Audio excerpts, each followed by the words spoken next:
여러분께서 기뻐 받으신 줄 믿습니다. 가사를 가만히 듣는데 꼭 제 고백 같기도 하고 그런 생각이 들었습니다.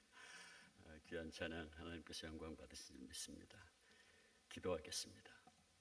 아버지 하나님 감사합니다. 저희들에게 또 이 귀한 장소, 이 귀한 예배당에 함께 모여서 주를 찬양하며 또 말씀 듣게 하신 것 감사합니다. 성령 하나님, 지금 이 자리에 임재하시니 감사합니다. 예배당 안의 공기조차도 성령께서 온전히 주관하시고 우리 각자에게 친히 말씀하여 주시옵소서. 예수님의 이름으로 기도합니다. 아멘. 우리가 알고 있는 대로 사도 바울은 소아시아, 지금의 튀르키예 서부 지역에서 복음을 전하면서 많은 사역을 했습니다. 그 중에서도 바울은 에베소라는 곳에서 약 3년간 머물면서 교회를 개척하고 그곳에 그 유명한 두란노 서원까지 세워서 제자들을 말씀으로 양육하는 등 참 많은 사역을 감당했습니다. 특별히 바울은 에베소에서 능력 그리스도인, 파워 크리스천, 이 능력 그리스도인으로서의 놀라운 사역들을 감당했는데 그 첫째가 바로 복음을 전하고 가르치는 사역이었습니다. 바울은 주의 제자들과 함께 회당에 들어가서 담대하게 하나님 나라에 대해서 강론하고 복음을 전했습니다. 그리고 그 마음이 닫혀있는 완악한 유대인들이 바울과 그가 전하는 복음을 비방하니까 그들을 떠나서 두란노 서원을 세워서 거기에서 열린 마음의 소유자들을 제자로 세워 2년 동안 하나님의 말씀을 집중적으로 가르치고 양육했습니다. 그래서 결과적으로 많은 사람들이 바울의 말씀 사역을 통해서 주의 말씀을 듣게 되었고 20절 보면 결론적으로 주의 말씀이 힘이 있어 흥왕하게 되었다라고 기록하고 있습니다. 그렇습니다. 능력 그리스도인은 무엇보다 먼저 말씀, 이 하나님의 말씀을 중심으로 살고 사역을 합니다. 모든 그리스도인들은 이 말씀 위에 먼저 굳게 서야 되죠. 복음 위에 굳건히 서야 됩니다. 사락구 운동력이 있어 우리의 심령과 골수를 찔러 쪼개는 능력의 말씀에 사로잡히지 않는 한 어떤 그리스도인도 능력 그리스도인이 될 수 없습니다.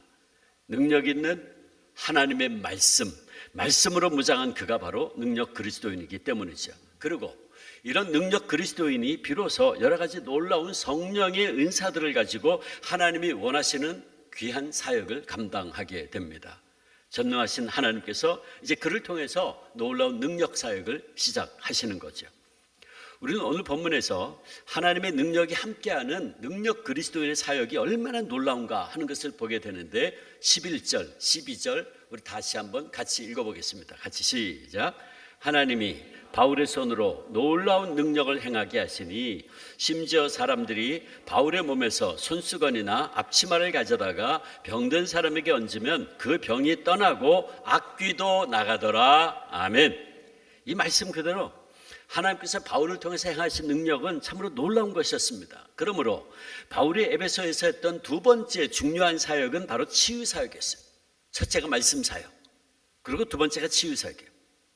바울은 성령의 충만함에 힘입어서 병을 고치고 귀신을 쫓아내고 담대히 복음을 증거하는 능력 그리스도인 파워 크리스천의 모습을 이 에베소에서의 사역에서 너무나도 분명하게 보여주었습니다. 오늘 본문에 의하면 이렇게 하나님의 말씀에 붙들림 바 되어 있던 바울에게, 그리고 성령의 충만함 가운데 있던 바울에게 나타난 하나님의 능력이 얼마나 파워풀했던지, 얼마나 놀라웠던지 그 능력이 놀랍다라고 표현했어요. 하나님의 능력이 바울과 함께 하니까 인간의 이성으로는 도저히 이해할 수 없는 놀라운 일들이 벌어진 겁니다. 바울을 통해 나타난 능력이 얼마나 놀라운지 사도 바울의 손수건이나 그가 텐트를 치며 입었던 앞치마를 가져다가 병든 사람에게 얹으면 병이 낫고 심지어는 악한 귀신들도 떠나갔다 하는 것입니다. 하나님의 능력이 함께하면 이렇게 놀라운 능력이 일어납니다. 오늘도 일어납니다. 우리는 여기서 굉장히 중요한 세 가지 메시지를 듣습니다. 첫 번째, 왜 사도행전의 저자인 누가는 이런 놀라운 일들이 벌어짐에 대해서 기록을 하고 있는 것일까? 그 첫 번째 목적은 기적은 오늘도 일어난다는 거예요. 기적은 분명히 있다는 거예요. 기적은 어제도 있었고 오늘도 있다는 겁니다.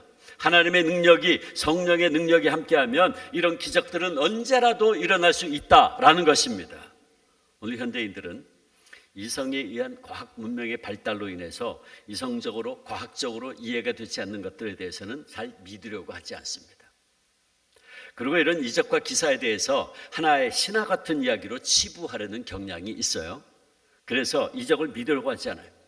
자기들이 생각하건대 이게 도저히 일어날 수 없는 사건이다 생각되면 도무지 믿으려고 하질 않아요. 그래서 하나님의 능력을 얼마나 제한하려고 하는지 몰라요. 자기가 할 수 없으니까 하나님도 할 수 없다고 생각해요. 자기가 이해가 안 되니까 하나님의 능력을 의심합니다. 그러나 골리앗교회 성도 여러분, 하나님의 이적과 기사는 오늘도 일어나고 있습니다. 기적은 있습니다. 그러므로 모든 것을 내가 아는 상식의, 지식의 테두리 안에서 생각하려고 하지 마세요. 하나님의 말씀이 있다고 하면 이적은 있는 겁니다. 제가 신학교에서, 제가 장신대에서 예배 설교학을 16년 동안 가르쳤어요. 신학교에서 가르쳐 보니까 그게 제 눈에 더 분명하게 보였어요. 인간의 이성으로, 인간의 쥐꼬리만한 지식으로 그 광대하신 하나님을 이해하려고 하는 어리석은 시도가 제 눈에 보였습니다. 특별히 공부를 좀 더 했다고 하는 신학 박사들의 모습 속에서 그런 모습을 볼 수 있었어요. 그들은 자신들의 쥐꼬리만한 지식을 가지고 함부로 하나님을 판단하려고 해요. 심지어 어떤 신학자들은 사도행전에 나오는 초대교회 이적과 기사는 바울과 베드로 같은 위대한 사도들이 있던 때나 있었던 일이지, 일어났던 일이지 오늘날엔 더 이상 그런 일이 일어나지 않는다라고 이야기해요. 과연 그럴까요? 그건 불신앙에 지나지 않는 말입니다. 오늘도 하나님의 이적과 기사는 분명히 일어납니다. 하나님의 역사를 통한 이적과 기사는 오늘도 얼마든지, 그리고 언제든지 우리의 구체적인 삶의 현장에서 일어나고 있어요. 한 가지 얘기 소개할까요? 제 매형 가운데 한 분, 막내 매형이 인도네시아에서 선교사로 사역을 했었습니다. 선교사로 8년 사역을 하고 선교 사역을 2텀을 마치고 난 다음에 미국에 있는 풀러 신학교에 가서 인도네시아 선교에 대한 PhD 논문을 썼어요. 그래서 미국에서 당신이 공부할 때 있었던 일인데 미국 교회에 출석을 했었대요. 근데 그 교회에서 있었던 일인데, 이 미국인 부부 이야기인데, 아내 되시는 분은 열심히 신앙생활을 하는데 남편은 도무지 믿지 않는 가정이 있었다 그래요. 근데 그들 사이에는 여자아이들이 둘이 있었는데 이 남편이 아들을 하나 더 갖기를 원했습니다. 그 시간이 흐를수록 남편의 이 아들에 대한 소원은 병적으로 깊어져만 갔어요. 이윽고 남편은 아내에게 아들을 하나 더 낳을 수 없다면 이혼을 하겠다라는 말까지 했어요. 그녀는 커다란 고민에 빠지게 되었죠. 문제는 자기가 아이를 하나 더 갖고 싶어도 가질 수가 없다는 데 있었습니다. 왜냐하면 그녀는 둘째 아이를 낳은 뒤에 자궁에 혹이 생겨서 자궁을 제거하는 수술을 받았기 때문입니다. 그러니 어떻게 아이를 가질 수 있습니까? 그런데도 이 철없는 남편이 막무가내인 거예요.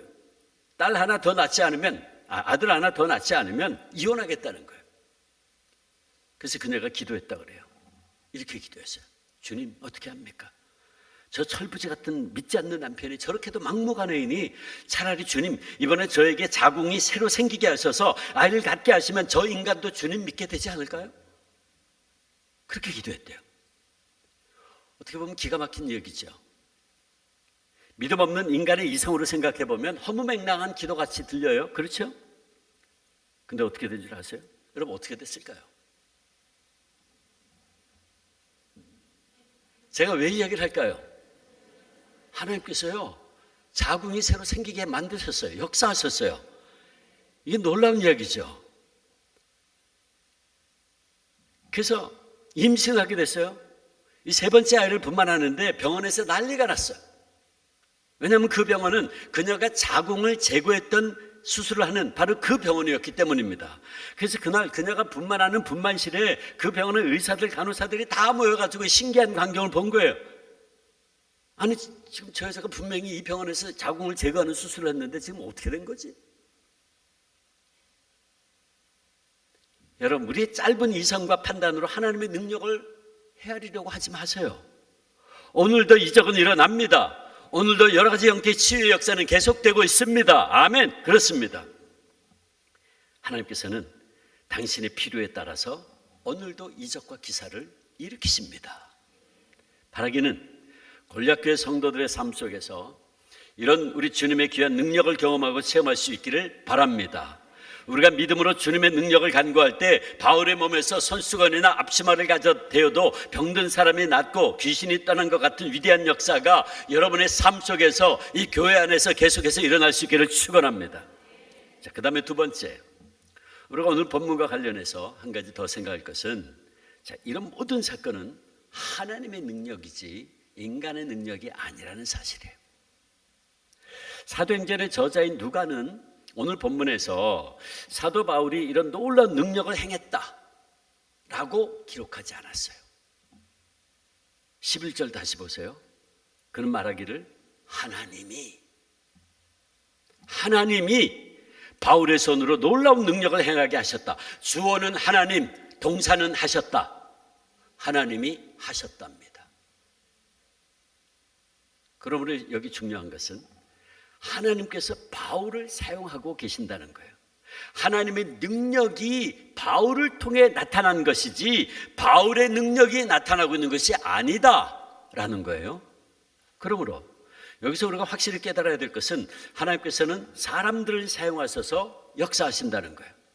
특별한 사람만이 아닌 그 누구를 통해서도 역사하신다는 사실이에요.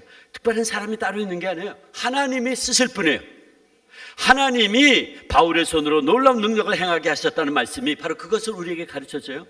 하나님께서 그를 통해 사역하는 겁니다. 그가 여러분이 될 수도 있고 제가 될 수도 있고 다른 누구도 될 수 있어요. 그러므로 우리가 잊지 말아야 할 것은 바울의 앞치마도 손수건도 다 도구일 뿐입니다. 성령의 능력이, 하나님의 능력이 그것들을 통해 나타난 것뿐이죠. 그러므로 우리가 생각할 것은 하나님의 능력을 행하는 사람들에 대해서 그들만이 특별한 하나님의 은혜를 받은 사람들이요, 능력을 행할 수 있는 사람들이라는 생각을 버려야 돼요. 즉 이적을 행하는 사람들 높이려고 하면 안 된다는 거예요. 또 내가 어떤 때에 기도했더니 하나님께서 역사하셔서 치유가 일어났다고 해서 교만할 것도 아니에요. 언제나 우리는 하나님이 하셨습니다, 하나님이 하셨습니다라고 고백할 것뿐이에요. 또 실제로 내가 행할 수 있는 이적은 없어요. 내가 무슨 수로 이적과 기사를 행할 수 있습니까? 없습니다. 우리의 힘으로 할 수 없어요. 그러므로 그 어떤 일이 나를 통해서 일어났다면 그것은 하나님의 도우심이에요. 하나님의 역사요. 하나님의 성령의 역사죠. 하나님께서 나를 불쌍히 여기심의 결과입니다. 하나님이 그냥 나를 막대기로 도구로 사용한 것뿐이죠. 그러므로 우리는 하나님께서 행하신 이적을 감사하고 감사할 것밖에 없어요. 제가 오래전에 읽은 책 가운데 나는 기적을 믿는다, 그런 책이 있어요. 그 책은 미국의 유명한 치유사역자였던 60년대 70년대 미국에서 굉장히 놀라운 치유사역을 했던 캐서린 쿨만이라고 하는 분이 있었는데, 그분이 쓴 자기 고백적인 책이에요. 이분이 살아 생전에 정말 대단한 치유사역을 많이 하신 분이었어요. 그분은 한 번에 몇천 명을 모아놓고 능력을 행하기도 했던 분이었어요. 그녀를 통해 수많은 사람들이 병고침을 받았는데, 근데 그녀의 가장 아름다운 능력은 뭐냐 하면 수만 명의 환자를 고치고도 나는 아무것도 한 일이 없습니다 라고 고백하는 능력이었어요. 그녀는 이렇게 그 책에서 고백합니다. 나는 이 책에 기록된 어떤 기적도 행한 일이 없으며 어떤 사람의 병도 고친 일이 없다. 나는 병을 고치는 아무런 능력도 가지고 있지 않다. 내가 할 수 있는 일은 다만 여러분을 위대한 의사, 예수님, 위대한 의사에게로 인도할 수 있고 그 길을 여러분에게 가르쳐 줄 수 있다는 것뿐이다. 나머지 일은 여러분과 하나님께 맡길 뿐이다.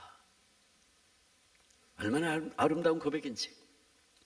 그녀를 통해 고침받은 수많은 사람들이 있음을 모두가 다 알아요. 그러나 그녀는 절대로 자기가 한 것이 아니라고 말합니다. 나는 그들을 최고의 의사 되시는 예수님께 인도한 것뿐이요, 고치신 분은 바로 주님이십니다. 그녀는 늘 그렇게 고백했어요. 환자들을 불러다 놓고 쭉 앞에 세웁니다. 그리고 여러분, 이 사람들을 위해서 다 같이 기도합시다 라고 하고는 사람들에게 손을 한 번씩 댑니다. 그럴 때 어떤 사람이 나오면 하나님께 영광을 돌리세요 하고, 안 나오면 그냥 가세요 라고 말해요. 안 나왔다라든지, 그래서 뭔가 잘못됐다라든지, 당신의 믿음이 약해서 그랬다든가 아무 소리 안 해요. 이 모든 능력은 하나님께서 친히 하시는 거니까 하나님이 고쳐주시면 고치는 것이고 아니면 안 된다는 거예요. 그게 답이에요. 분명하죠. 여러분, 결국 중요한 건 이거예요. 하나님께서는 누구라도 사용하실 수 있다는 거예요. 오늘 본문에서처럼 하나님께서는 손수건조차도 사용할 수 있어요. 앞치마조차도 당신의 도구로 사용할 수 있어요. 그렇다면 하나님께서 저와 여러분도 왜 사용하지 않으시겠습니까? 할 수 있어요. 저도 여러분도 누구도 다 믿음으로 응답하는 이들에게 하나님께서는 당신의 능력을 드러낼 수 있습니다. 그러므로 우리는 언제나 감사할 것밖에 없고 하나님 앞에서 온유하고 겸손하게 그의 능력을 간구할 것뿐입니다. 하나님께서 오늘도 믿음으로 응답하고 순종하는 사람들 통해서 역사하시기 때문입니다. 여기서 우리는 오늘 본문이 가르치고 있는 세 번째 중요한 개념으로 넘어가야 돼요. 그것은 하나님의 능력은 이렇게 그 누구도 사용하셔서 나타날 수 있지만 그렇다고 해서 아무에게나 아무렇게나 나타나는 것은 아니다라는 사실이에요. 여기서 우리가 오해해서는 안 될 것이 있어요. 그것은 하나님의 이런 놀라운 이적과 기사는 오늘도 그 누구를 통해서도 나타날 수 있지만 도구로 사용되는 이의 믿음이 관계되어야 한다는 거예요. 그 글 올려주세요. 지금 제가 읽은 글 올려주세요. 하나님의 이런 놀라운 이적과 기사는 오늘도 우리들 그 누구를 통해서도 나타날 수 있지만 중요한 것은 도구로 사용되는 이의 믿음이 관계되어야 된다. 즉 성령의 능력이 내 안에 거하면 나도 할 수 있다라는 믿음으로 응답하는 이들을 통해 하나님의 역사는 오늘도 우리 가운데 계속된다는 거예요. 이게 중요해요. 즉 우리가 오해해서는 안 될 것은 하나님께서는 그 누구를 통해서도 역사할 수 있다고 해서 무조건 아무렇게나 하나님의 능력이 나타나는 것은 아니다. 자, 오늘 본문에 보면 재미있는 일이 벌어졌어요. 당시 에베소에 있던 점쟁이들과 마술사들이, 그 당시 에베소에는 마술을 하는 사람들이 많았대요. 마술사들이 바울의 이런 치유 역사를 보고서 흉내를 내다가 오히려 악한 영에게 혼쭐이 나는 장면이 있습니다. 그들이 바울이 하는 사역을 가만히 보니까 아주 놀랍습니다. 원래 마술하는 사람들 가운데 가끔가다 정말 사탄의 힘을 빌려서 진짜 마술을 하는 사람들도 있다 그래요. 근데 거의가 다 눈속임으로 마술을 한대요. 사실은 다 가짜인 거죠. 열에 하나 정도 제대로 할까? 무당도 그렇다 그러죠. 한국에 무당이 많은데 신접 무당은 별로 없답니다. 열에 하나 있을까 말까래요.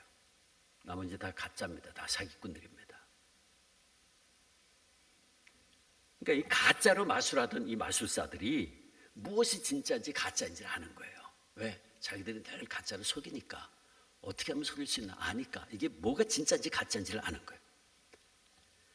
근데 이 마술, 바울이 하는 거를 가만히 보니까, 이 이적들을 보니까, 이 마술하는 자들 가만히 보니까 이게 가짜가 아니라 진짜거든. 귀신을 쫓는 것도 진짜고 병 고치는 것도 다 진짜거든. 그래서 이들은 도대체 바울이 어떤 주술을 외우길래, 어떤 주문을 외우길래 저런 진짜 일들이 일어나나 자세히 듣고 봤더니 가만히 보니까 바울이 주로 하는 말이 나사렛 예수 이름으로 명하노니 귀신아 나가라 그러거든. 그러니까 마술사들이 그래 저거구나. 나사렛 예수라고 하니까 귀신이 나가고 희한한 일들이, 놀라운 일들이 벌어지는구나. 그래서 그들은 나사렛 예수 이름으로 명하노니 귀신아 나가라 하는 말을 무슨 주문으로 생각을 했어요. 그래서 일단의 마술사들이 귀신 들린 자에게 자기들도 흉내를 내서 그렇게 한번 시도해 보았어요. 13절. 이에 돌아다니며 마술하는 어떤 유대인들이 시험 삼아 자기들도 한번 해본 거예요. 트라이한 거죠. 악기 들린 자들에게 주 예수 이름을 불러 말하되 내가 바울이 전파하는 예수를 의지하여 너에게 명하노라 하더라. 근데 이게 웬일입니까? 분명히 바울이 하는 대로 했어요. 바울이 전파하는 예수를 의지하여 너에게 명한다. 귀신아 나가라 그랬어요. 근데 이게 웬일입니까? 오히려 귀신이 나가기는커녕 이렇게 대꾸하는 게 아닙니까? 15절 16절 악기가 대답하여 이르되 내가 예수도 알고 바울도 알거니와 너희는 누구냐? 하며 악기 들린 사람이 그들에게 뛰어올라 눌러 이기니 그들이 상하여 벗은 몸으로 그 집에서 도망하는지라. 여러분, 그러므로 우리가 이 사건에서 깨달아야 될 주님의 메시지가 이거예요. 그건 우리가 먼저 우리가 먼저 성령님의 능력에 사로잡혀야 한다는 거예요. 성령님을 내 마음속에 모셔드려야 되고, 성령께서 내게 명령하시면 나도 할 수 있다는 믿음으로 순종할 때에 하나님의 놀라운 역사는 바로 우리의 그 믿음을 사용하셔서 이루어진다는 사실이에요. 이걸 올려주세요. 성령님을 내 마음에 모셔드려야 돼요. 성령께서 내 마음속에 역사하시고 내게 명령하시면 나도 할 수 있다 하는 믿음으로 순종할 때에 하나님의 놀라운 역사는 바로 우리의 그 믿음을 사용하셔서 역사한다는 거예요. 마술사들의 착각이 바로 여기 있었어요.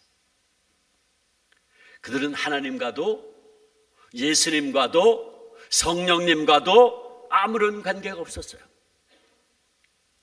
그들은 주님께 대한 어떤 믿음도 없는 사람들이었죠.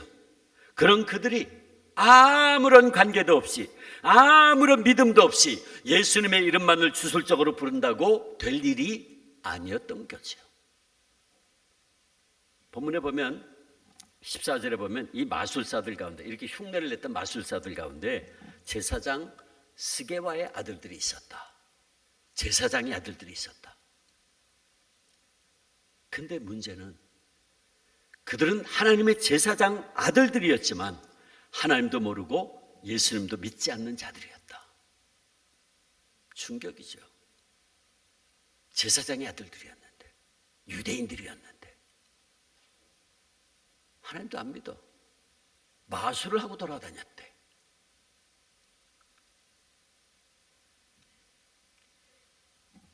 예수님과 아무런 관계가 없는 그들이, 하나님께 대한 어떤 믿음도 없던 그들이 제사장의 아들들이라고 예수 이름 불러간다고 떠든다고 한들 아무런 소용이 없었던 거예요. 오히려 귀신이요, 그 사실을 귀신처럼 알고 있었어요.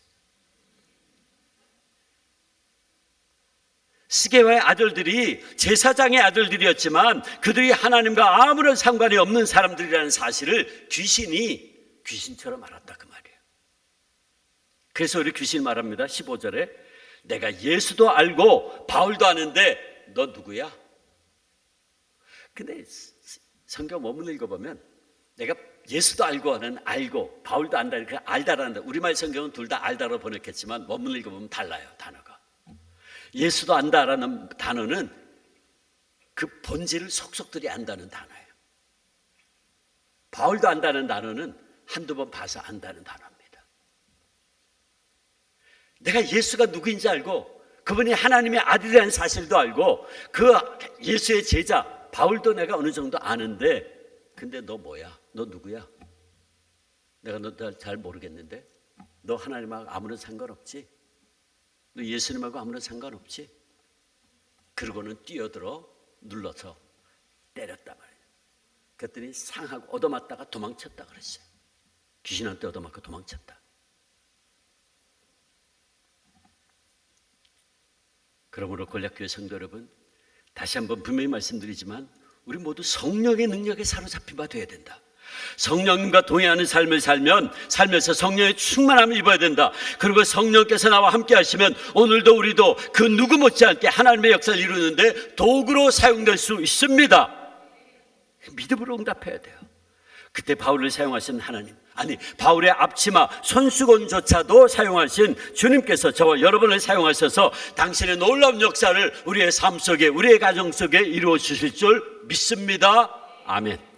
제가 지난 이틀 동안 제 할아버님에 대해서 간증을 했어요. 오늘은 제가 제 간증을 좀 하겠습니다. 제가 아까 말씀드렸지만 제가 지금 섬기고 있는 주한 장로교에 부임하기 전에 97년부터 지난 2012년까지 장로신학대학교에서 16년 동안 예배학과 설교학을 가르치는 교수로 사역했어요. 그때 처음에 제가 학교 부임해서 약 4년 동안 서울에 있는 한 교회 담임 목회를 동시에 했습니다. 왜냐하면 장로신학대학교는 교수로 부임을 하면 반드시 담임 목회를 3년 이상 의무적으로 하게 돼 있어요. 그러니까 신학생들을 가르치는 교수들이니까 교회를 알아야죠. 목회를 알아야죠. 공부만 했다고 신학교 교수를 한다는 것은 문제가 있다.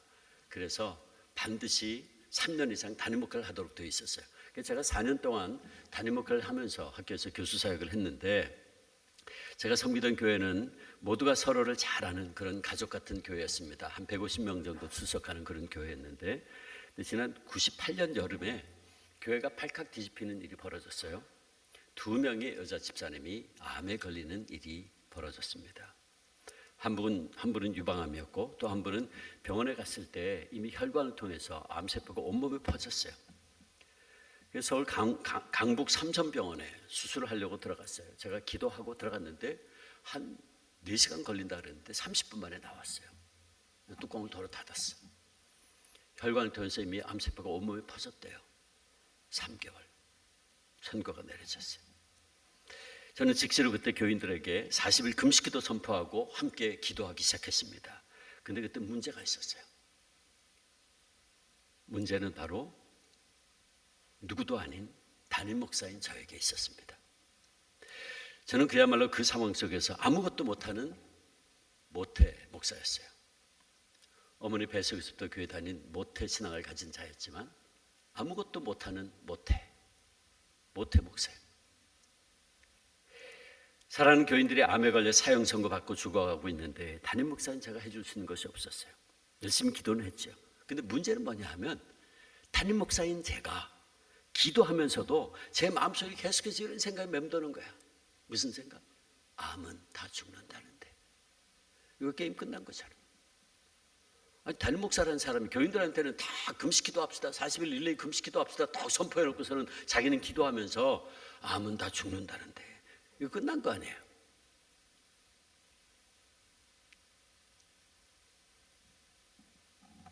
깊은 패배의식에 잡혀 있었어요. 너무나 막막했어요. 그 순간은 저에게는 정말 커다란 위기였어요. 그동안 10수년을 신학을 공부하고 미국에 유학을 가서 박사학위를 받고 또 돌아와서 모기의 교수가 되었다지만 그 모든 것들이 암이라고 하는 죽음의 세력 앞에서는 아무것도 아닌 거예요. 근데 정말 제 인생이 가장 비참한 순간이었고 위기의 순간이었어요. 신학 공부, 박사, 교수, 그게 그 목회 현장에서 그 죽음의 세력 앞에서 아무것도 아닌 거예요.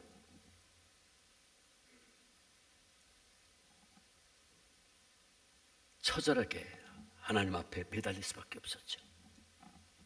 근데 그런 와중에 선교학으로 유명한 미국의 그 LA에 있는 풀러 신학교라고 하는 그 선교학으로 유명한 신학교죠. 그 풀러 신학교의 선교학 교수였던 찰스 크래프트 박사님이 한국에 와서 영적 전쟁과 내적 치유 사역에 대한 세미나를 한다는 거예요. 그래서 막내매 형이 그 풀러 신학에서 이제 논문을 쓰면서 그 자기 지도 교수가 이제 찰스 크래프트라는 교수였는데 그분이 한국에 와가지고 목회자들 대상으로 치유 세미나를 한다는 거예요. 귀가 번쩍 뜨이더라고요.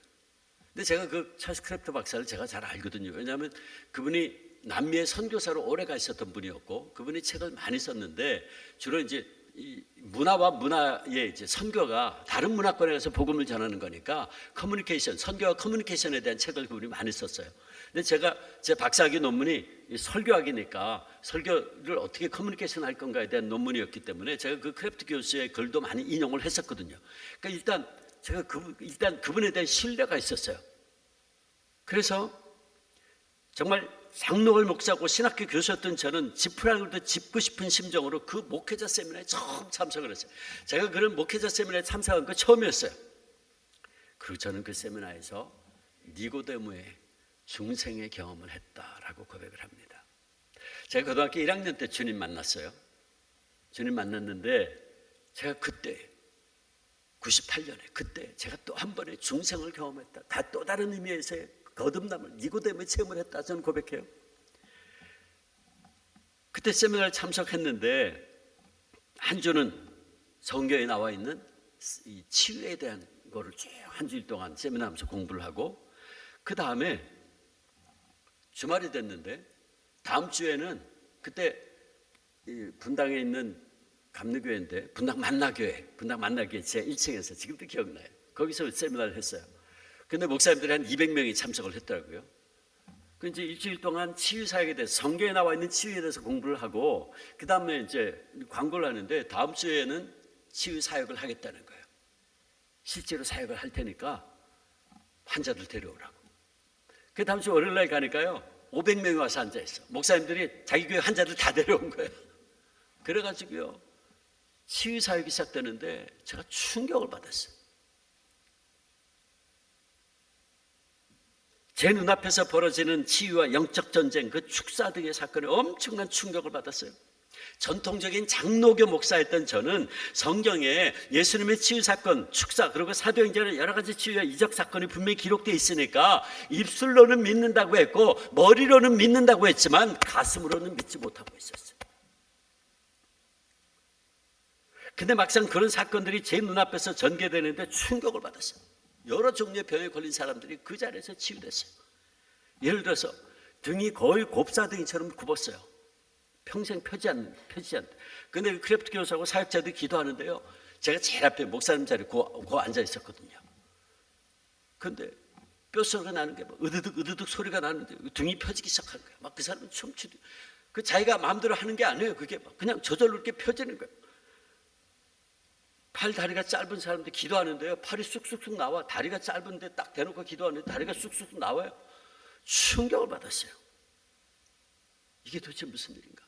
사도행전이 제 눈앞에서 벌어지는 거예요.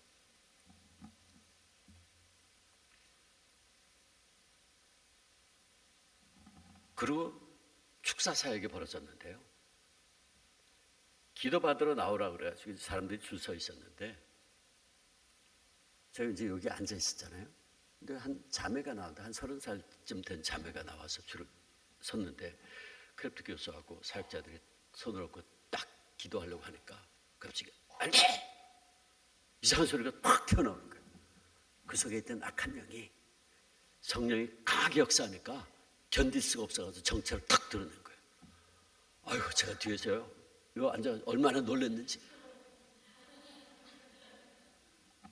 그 애들 막 그냥 반항하는데 그래서 제가요 지금 저 자매 속에 있던 악한 영이 저게 지금 쫓겨나가지고 저게 나 공격하면 어떡하나. 뒤에서 벌벌벌 떨고 앉았어. 못해 신앙, 못해 목사, 아무것도 못해 목사. 제가 진짜 그랬다니까요.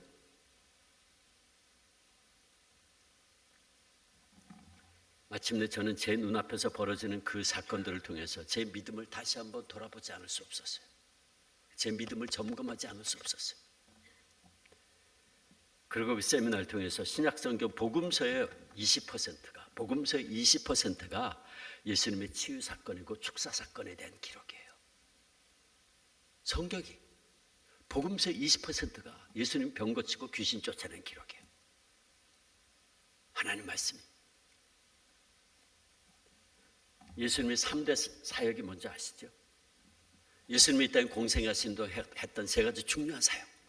마태복음 4장 23절 뭐라고 기록됐습니까? 보세요. 예수께서 온 갈릴리에 두루다니며 그들을 회당에서 가르치시며 하나님 말씀 가르쳤어요. 첫 번째.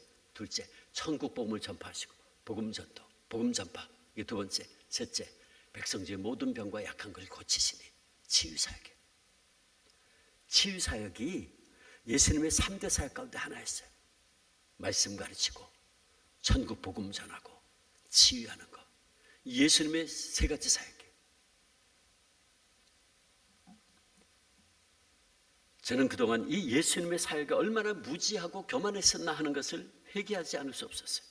사실 저는 이런 치유 사역은 뭐 순복음교회나 어떤 특별한 은사를 받은 사람들만이 하는 것으로 생각하고 있어요. 나하고는 상관없다.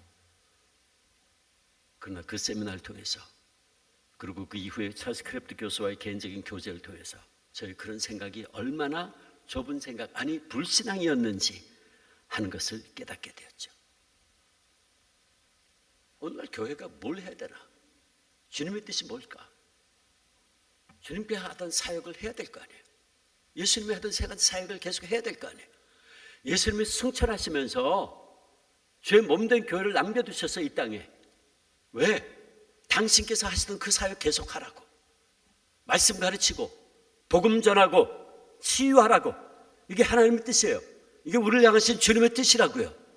그거 하라고 주님께서 승천하시면서 당신의 몸된 교회를 남겨두신 거예요. 교회가 이 일을 해야지. 그래서 제가 그 이후로 주안교회에 와가지고요 저희 교회는 계속 이 사역을 합니다. 그래서 제가 그때부터 기도하기 시작했어요. 하나님, 제게도 지혜의 은사를 주옵소서. 제게도 성령의 은사를 주옵소서. 저를 위해서가 아니라 저 죽어가는 당신을 사랑하는 성도들을 위해서 저를 사용해 주옵소서. 주님께서 역사하시면 놀라운 일이 일어날 줄 믿습니다. 간절히 기도하기 시작했어요. 분명히 주님이 바울을 통해 은사를 사모하라 그랬어요. 마침내 하나님께서요, 저와 성도들의 기도를 긍휼히 여기사 응답하셨어요. 그래서 하나님께서 오늘도 살아 역사하시고 응답하시는 분이심을 분명히 보여주셨어요.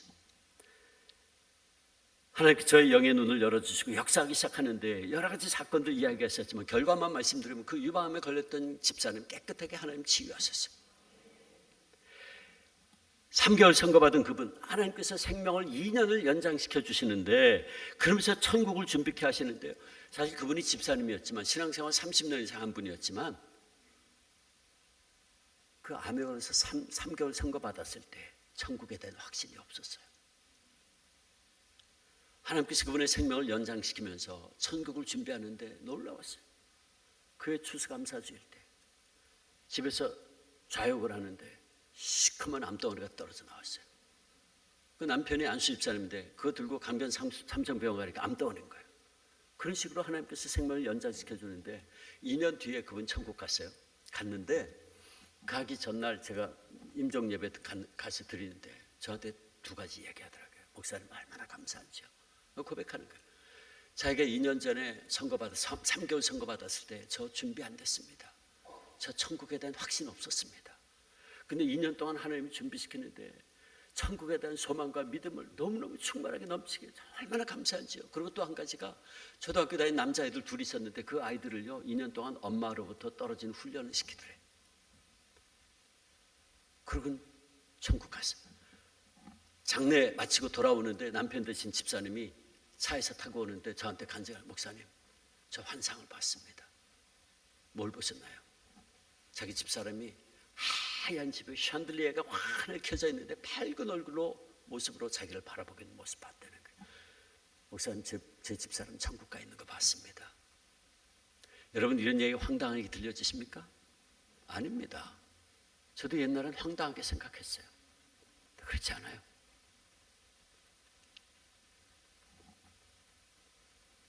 하나님을 여러분의 머리로 함부로 판단하지 마세요. 하나님을 여러분의 작은 지식의 울타리 안에 가두려고 하지 마세요. 여러분의 작은 경험을 통해서 하나님의 능력을 제한하려고 하지 마세요. 저는 그때 이후로부터 학교에 있을 때뿐만 아니라 지금 목회하는 주한교회에서도 계속해서 이런 하나님의 역사를 경험해요. 한 번은 제가 학교에 있을 때 집회를 나갔어요. 서울 강북에 있는 한 교회에서 청년들이 집회를 인도해달라고 해서 갔어요. 목금토 3일 집회를 하고 기도원에 올라가서 집회를 하다가 토요일 날 저는 이제 저녁에 마지막 결단의 기도회를 인도하다가 저는 이제 그 다음 주일날 아침에 또 다른 교회에 설교 부탁을 받아서 일부 예배 때문에 설교 때부터 설교를 해야 돼서 저는 이제 기도회 인도하다가 이제 중간에 내려오려고 그랬죠. 그래서 기도회 인도하고 이제 집회 마치고 결단의 기도하면서 기도시키고 저는 이제 빠져나가려고 하는데 청년들이 몇 사람이 와서 무릎을 꿇는 거예요. 기도해 달라고. 그래 어떻게 해요? 기도를 했지. 근데 그 중에 한 자매가 기도해 달라고 그랬는데 왜 그러냐 그랬더니 양 어깨가 너무너무 아픈데 자기 전공이 바이올린이래요. 연주를 못한대. 너무 아파서 병원에 가서 진단을 해도 신체는 아무런 문제가 없다는 거예요.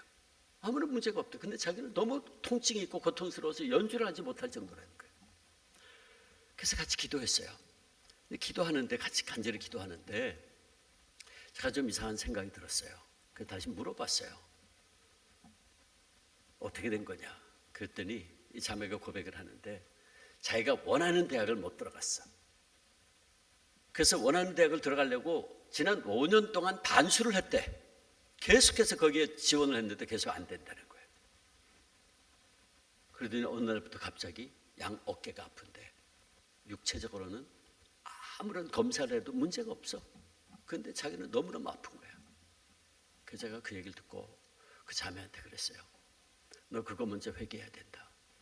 하나님께서 너에게 은사를 주신 것은 그걸 통해서 하나님께 영광 돌리라고 하는 거지 네가 뭐 유명한 연주가가 되고 네가 인류 대학을 나오고 뭐 그게 아니야. 하나님께서 그거 원하는 게 아니야. 네 이름 내고 이런 게 아니야. 하나님께서 너한테 은사 준 거를 그 은사를 통해서 하나님께 영광 돌리라는 거야. 너 그거 회개해야 된다. 그거 회개하고 제가 간절히 기도하고 내려왔어요. 그 다음에 수요일 날 그 청년 담당 목회자가 전화를 했어요. 목사님, 교수님 전화가 왔어요. 그날 하나님께서 많은 청년들을 만져주셨대요. 많은 치유 역사가 일어나고. 저도 없었어요. 저는 없었어요. 청년들이. 그래서 제가 그 자매가 생각나서 그 자매 어떻게 되냐 그랬더니 통증이 싹 사라졌다는 거예요. 자기 이제 하나님께 영광 돌리겠노라고 교회에서 연주하면서 하나님께 영광 돌리겠다고. 하나님의 역사죠. 하나님의 역사예요. 제가 우리 교회 와서 이 주한교회 와 우리 원래 주한교회는 나경일 목사님 때부터 이 치유의 이 영성이 흐르는 교회예요. 그래서 제가 거기 가서 더 많은 도움을 입고 더 많은 경험을 할 수 있게 되었죠. 뭐 여러 가지 사건들이 있었어요. 참 많은 사건들이 있었는데 지금도 그런 일들이 계속해서 벌어지고 있어요. 한번 우리가 금요 기도회 매번 하는데 금요 기도회 때 이제 특별히 이제 기도 제목이 올라와요. 그러면 이제 그분들 이제 몇 분 놓고 이제 환자들 놓고 우리가 특별히 온 교인들이 이제 함께 통성으로 기도하는데 기도 제목으로 올라왔는데 아직 한 살이 안 된 아이인데 이게 막혔대요. 이게 지금 눈물샘이 막혀가지고 코에서 내려가는 눈물샘이 막혀가지고 눈에 자꾸 뭐가 이제 끼기 시작하고 그래서 이제 눈에까지 문제가 생긴 거예요. 근데 이제 이 아이를 그게 수술을 해야 된대. 수술해서 이걸 뚫어야 된대. 근데 한 살이 아직 안 됐는데 이게 수술하려면 전신 마취를 해야 되는 거예요. 그 의사도 이게 지금 확신이 안 가는 거예요. 이거 전신 마취를 했다가 이거 잘못될까봐 의사도 이게 지금 확신이 안 되니까 일단 수술 날짜는 잡기는 했지만 의사도 굉장히 지금 자신 없어하고 조심스러워한다는 거예요. 그래서 그날 기도 제목이 올라와서 같이 온 교인들이 이제 그 아이를 위해서 기도했죠. 기도를 했는데 기도에 마치고 난 다음에 나가다가 교회 문 앞에서 이제 저하고 마주쳐서 그래서 제가 이 아이가 걔예요. 그러면서 이제 제가 그 자리에 서가지고 다시 이제 아이를 위해서 기도를 했죠. 기도하고 난 다음에 그다음에 이제 저는 잊어버렸어요. 교인들이 좀 숫자가 많기 때문에 교인들이 직접 와서 저한테 말하기 전에는 제가 알 길이 없어요. 무슨 일이 일어났는지 알 길이 없는데 한 2달 정도 지났는데 저희 교회 한 달에 한 번씩 나오는 그 주한 생명의 말씀이라는 게 있는데 그 안에 이제 간증도 적고 교인들의 모든 퀴티 자료도 이제 거기에 들어가고 그쪽 있는데 거기에 또 보니까 그 권사님 간증이 올라와 있어요. 그래서 이게 뭐야 보니까 수술 안 했대. 하나님께서 깨끗하게 치유해 주셨대. 그래서 간증이 올라온 거예요. 그래가지고 제가 교구 목사님한테 나 이거 어떻게 된 거죠? 한번 알아보세요. 알아보니까 기도받고 간 그 다음 날부터 아이가 눈이 조금씩 나아지기 시작하더래요. 마르기 시작하더래요. 그러더니 수술 날짜가 잡혀 이제 다가오니까 그래서 근데 거의 깨끗해졌대. 깨끗해져가지고 병원을 이제 어쨌든 수술 날짜가 돼서 갔더니 의사가 뚫렸네요. 아이고 그 수술 안 해도 됩니다. 잘 치유됐습니다. 그래서 이 권사님이 그거를 간증을 올린 거예요. 그래서 제가 2달 뒤에 알았죠. 하나님께서 역사하신 거죠. 하나님의 역사요. 저희 교회 의료선교회라고 있어요. 의료선교회 회장이었던 집사님이 안수 집사님인데 뇌출혈로 쓰러졌어요. 인천 길병원에 입원을 해서 중환자실에 입원했어요. 달려가니까 병원에서 회생이 불가능하다 진단이 내렸어요. 혹시 깨어나도 반신불수가 될 거다. 병원에서 중환자실에 제가 가운 입고 저희 교회 장로님 가운데 이제 의사가 있어서 같이 이제 저를 데리고 들어갔어요. 그때 중환자실에 너무 심해서 못 들어간다 그런 걸 제가 들어가서 기도해야 되겠다. 그래서 간절히 기도했죠. 하나님께서요 깨끗하게 역사하셨어요. 후유증 없이. 그래서 지금 다시 치과 병원 다시 운영하고 있어요. 불가능하다. 기적적으로 일어나도 반신불수다. 하나님이 역사하셨어요. 하나님이 역사하니까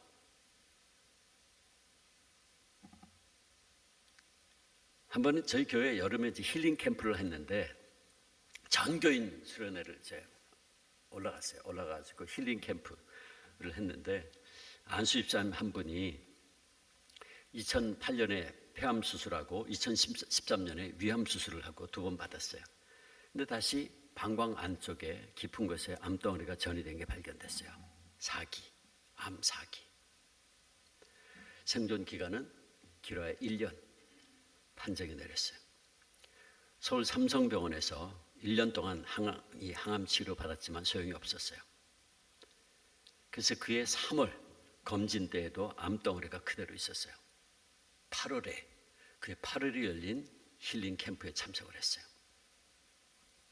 그러고 나서 9월 2일에 병원 검진을 갔는데 삼성병원에 혈액 종양 교수가 사진 찍은 걸 다 보더니 이거 어떻게 된 거지? 없어요. 안 보여요. 아무것도 안 보인대. 그러면서 의사가 이상하다고 6개월 뒤에 다시 한번 봅시다. 6개월 뒤에 갔죠. 싹 다 없어졌죠. 처음에 그 얘기를 들었을 때 아내 되는 권사님이 믿기지가 않아서 멍했대요. 길어야 1년. 4기, 말기 암, 절대로 완치도 안 됐다고 말했던 의사가 암덩어리가 안 보여요. 처음에는 믿기지가 않았대요.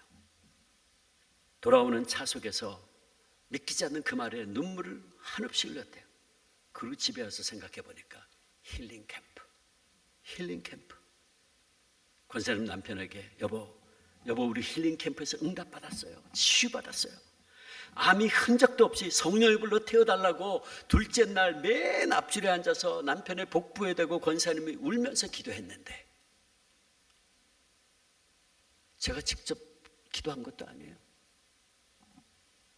그 집회 시간에 제일 앞자리에서 권사님이 환자들 나오라고 그러고 같이 기도하고 저도 기도하고 통서로 다 기도할 때 권사님이 자기 남편 배 위에 손을 얹고 울면서 기도했는데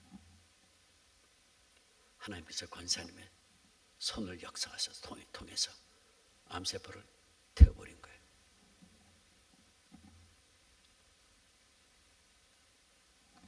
여러분,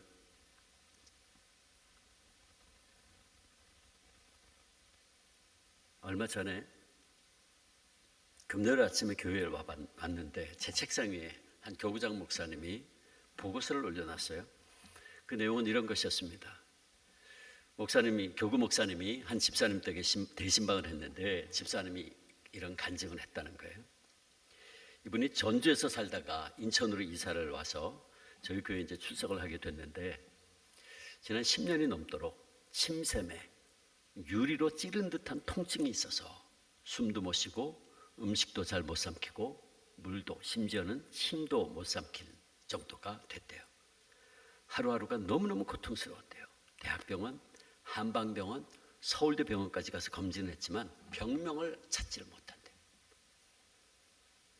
도무지 정상적인 생활을 할 수가 없었대요. 그러다가 이분이 매주 진행되는 금요 성령 기도회 때 참석을 했고 기도회 전에 제 방에 와서 기도를 받고 올라갔어요. 근데 기도를 받는데 그분 그럴 뜨거운 불이 머리에 임하는 것을 경험하고 그러고 난 다음에 기도 받은 다음에 통증이 싹 사라졌다는 거예요. 그래서 처음에 이게 뭐지? 그랬대요. 자기도 잘 믿기지가 않으니까. 그래서 하나님께 너무너무 감사했고 그 이후로 통증이 사라졌다는 거예요. 그래서 그 사실을 자기 혼자만 알고 있다가 저한테 와서 얘기 안 하고 혼자만 알고 있다가 마침 부목사님이 교구 목사님이 대신방으로 왔으니까 말씀드린다고 간증을 한 거예요.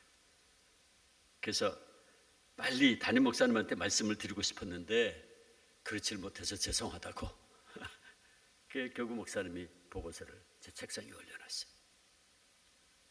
여러분, 이런 일들은 제가 한 게 아니에요. 제가 한 거 아닙니다. 저는 혹시 여러분들이 생각하는 것처럼 치유와 능력이 있는 은사 있는 목사가 아니에요. 제게 은사가 있다면 신학교에서 설교학을 가르친 목사로서 말씀을 가르치는 은사가 있을 겁니다. 저는 전통적인 장로교회 집안에서 태어난 정통 장로교 목사예요. 그러므로 저는 치유와 은사의 능력 있는 목사와는 거리가 멀어요. 그러나 이제 제가 믿는 게 한 가지 있어요. 이제 저는 하나님께서 모든 것을 하실 수 있는 분이심을 믿습니다. 아멘. 적어도 하나님께서는 그것이 당신의 뜻에 합하시면 저와 같이 아무것도 못하던 모태 목사, 저 귀신이 튀어나가서 나 공격하면 어떡하나 벌벌 떨던 그 모태 목사를 통해서도 이런 치유의 역사를 이루시는 분이심을 저는 이제 믿습니다. 그리고 하나님께서는 때때로 저의 그 작은 믿음을 사용하셔서 역사하셨고, 저는 그걸 지난 13년 동안에 주안교회 목회 사역을 통해서 계속해서 경험할 수 있었고 지금도 경험할 수 있어요. 그렇다면 여러분, 이 모태 목사를 통해서 역사하신 하나님께서는 바로 저와 여러분을 통해서도 그렇게 역사하시는 분이십니다. 우리 믿음의 동기가 그분의 뜻에 합하시면 하나님께서 우리들 가운데 누구를 통해서도 역사하십니다. 볼까요? 영상 좀 올려주시죠. 제 영상 잠깐만 조금 있다가 저 영상은 저희 교회가 맥주 감사주일 때부터 추수 감사주일까지 늘 예배 시간에 설교 전에 두 분이 간증을 합니다. 두 분이 간증을 하는데 그 간증 영상이에요. 그래서 1분 30초씩 딱 시간 제한해서 간증을 하는 영상을 우리가 매 예배 때마다 지금 보고 있는데, 지난 10월 달에 있었던 두 분의 간증의 내용입니다. 한번 여러분 잘 들어보세요.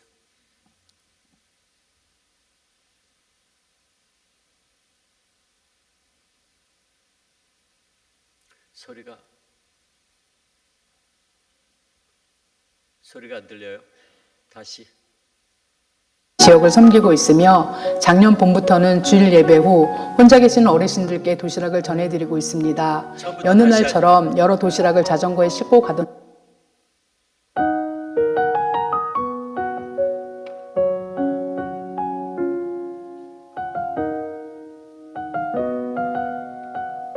안녕하세요. 44교구 이은주 집사입니다. 저는 주안오동에서 통장으로 13년째 지역을 섬기고 있으며 작년 봄부터는 주일 예배 후 혼자 계시는 어르신들께 도시락을 전해드리고 있습니다. 여느 날처럼 여러 도시락을 자전거에 싣고 가던 중 운동화 끈이 페달에 걸려 자전거와 함께 넘어졌습니다. 왼쪽 팔꿈치에서 피가 났고 오른쪽 손목은 심한 통증이 있었지만 창피한 마음에 얼른 일어났습니다. 당시에는 병원도 운영하지 않는 시간이었고 여유도 없어 치료를 받지 못한 채 한 주간을 보냈습니다. 다시 맞이한 주일 여전히 통증은 있었습니다. 그래서 예배 중 위임 목사님께서 환우들을 위해 기도하실 때 저도 제 손목을 감싸며 주님께서 치료해 주시길 간절히 기도했습니다. 너무 짧은 기도였기에 곧 잊고 지냈는데 어느 순간 심했던 통증이 사라졌음을 깨달았습니다. 주님께서 제 마음을 아시고 예배와 목사님의 기도를 통해 고쳐주신 줄 믿습니다. 아픈 저를 고쳐주신 것도 감사하지만 무엇보다 예배는 저를 하나님의 사람으로 살아가게 합니다. 하나님 보시기에 예쁜 예배자가 되겠습니다. 주님의 은혜에 감사드리며 늘 사랑과 긍휼로 환우들을 위해 기도해 주시는 위임 목사님께도 진심으로 감사드립니다. 안녕하세요. 저는 35교구 사시용 안수 집사입니다. 저는 제가 경험한 주님의 은혜를 나누고자 합니다. 약 4년 전 주일 아침이었습니다. 이유 없이 발목이 아파 단 한 걸음도 걸을 수가 없어서 집에서 온라인 예배를 드렸습니다. 예배 중 이은경 목사님이 아픈 부위에 손을 대라 하셔서 손을 대고 기도를 받았습니다. 이후 주신 말씀을 묵상하다가 잠깐 잠이 들었다 깨었는데 아픈 곳이 씻은 듯이 낫는 경험을 했습니다. 그리고 며칠 뒤 자전거를 타고 일터로 가다가 미끄러져서 많이 다치게 되었습니다. 고통이 심했지만 제일 먼저 떠오른 생각은 나는 이 영적 전쟁에서 질 수 없다. 하나님께서는 감당치 못할 시험당을 허락지 아니하신다였습니다. 후에 어깨가 너무 아파 잠을 이룰 수가 없었고 무릎 십자인대까지 끊어져 고통은 점점 심해져 왔습니다. 척추관 협착증과 인대 파열로 인해 주안역에서 주안성전까지 2번 이상 쉬어야 걸어갈 수 있었습니다.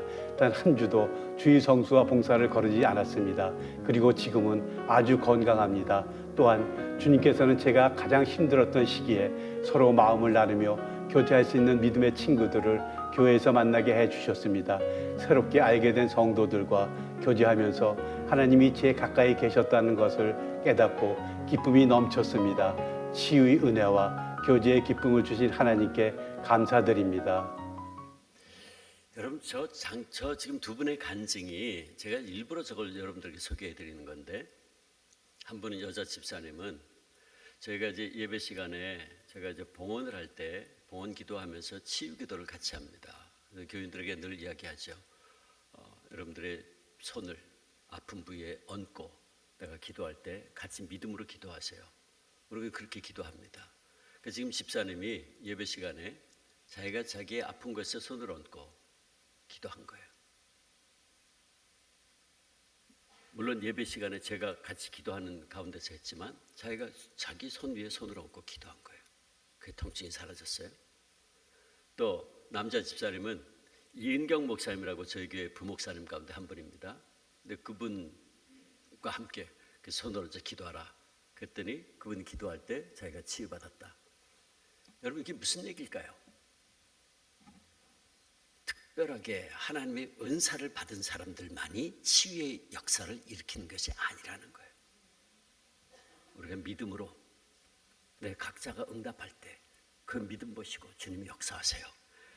주님께서 이런 얘기를 했어요.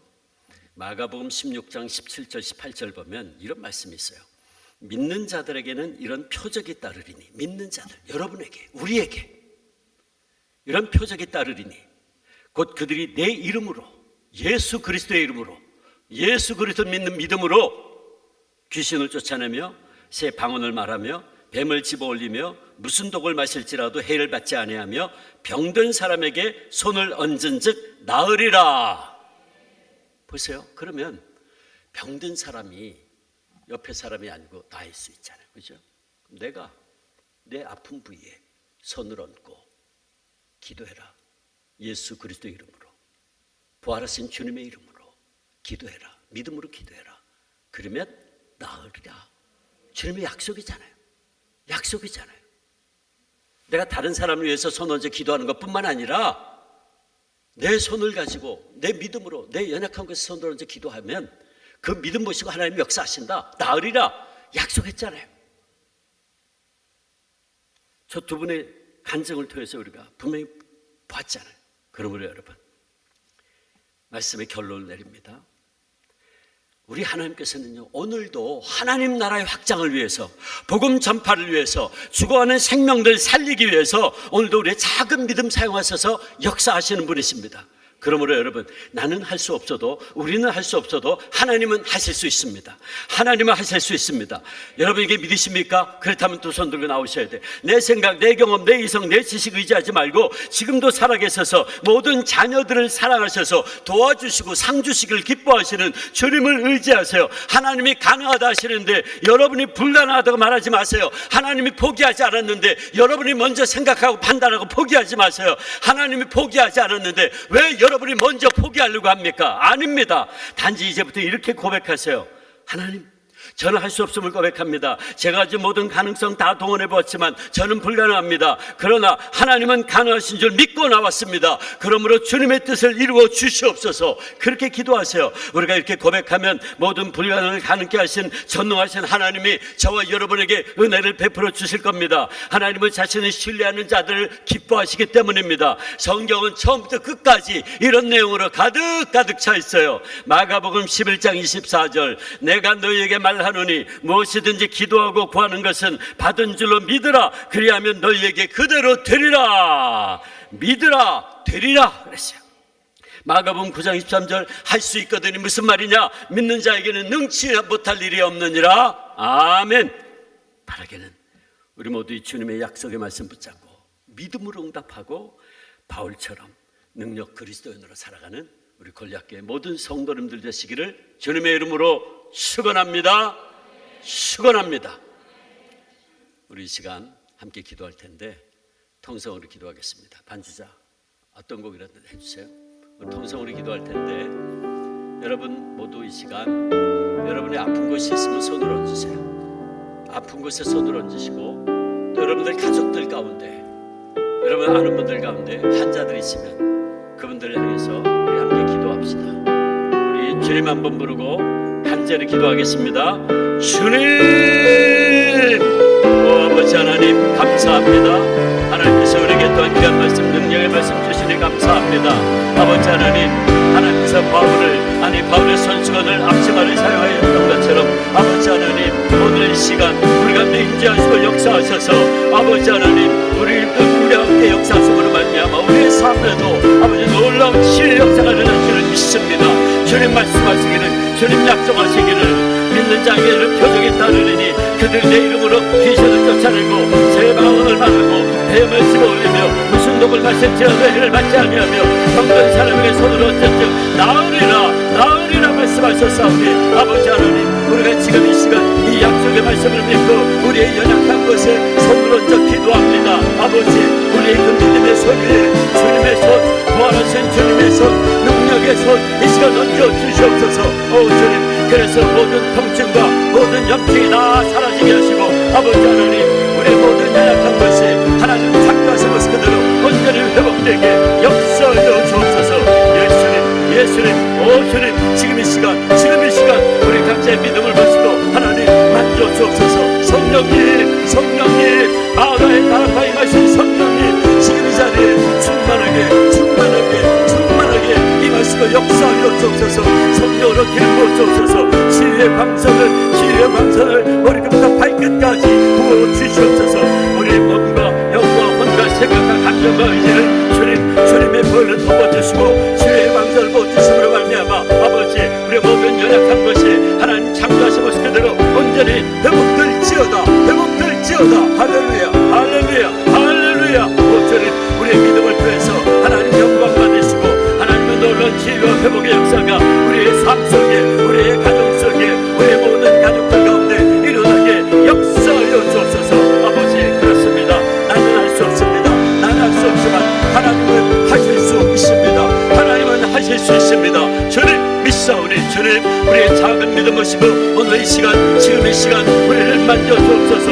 만져 주시옵소서.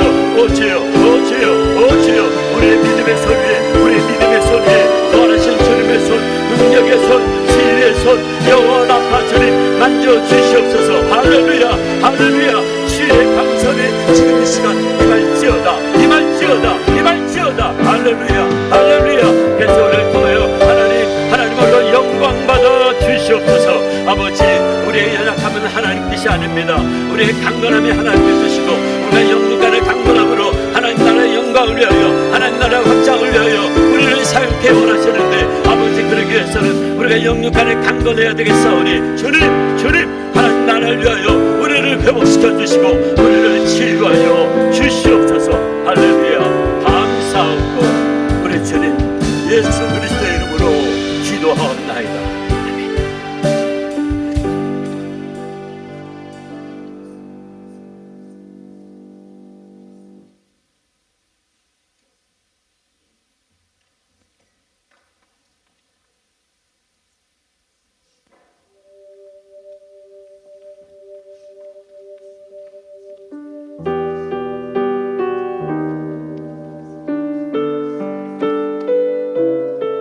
같이 일어나셔서 찬양 부르도록 하겠습니다.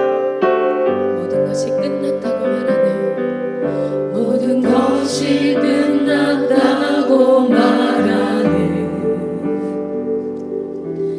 사람들의 말을 듣지 말아라. 하나님은 아직도 너에게서 시선을 떼지 않았다. 세상에서 답을 찾지 말아라. 세상에서 답을 찾지 마.